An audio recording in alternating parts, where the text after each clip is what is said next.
Hi, I'm Felicia Nance. I am the program manager with the Expanded Learning Opportunities program. So we have 2 locations this spring break. Students have an opportunity to make up attendance recovery. We have credentialed teachers that are teaching from 7:45 to 1 o'clock. They're specializing in ELA language arts, as well as math instruction and social emotional learning component as well. In the afternoons, we partnered with 2 outside service providers. We have Yogativity that's offering hands-on clay work.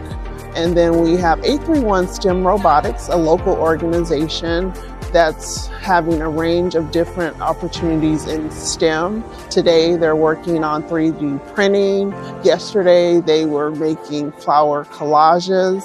And so they'll be doing a wide range of activities that are STEM related as well as arts. And so we're really pleased that we're able to provide an opportunity for them to have fun, enrichment, but there's also that academic component that's helping them to bridge the gap between what happens during the regular school day, and we're extending it and expanding it here during the spring break program.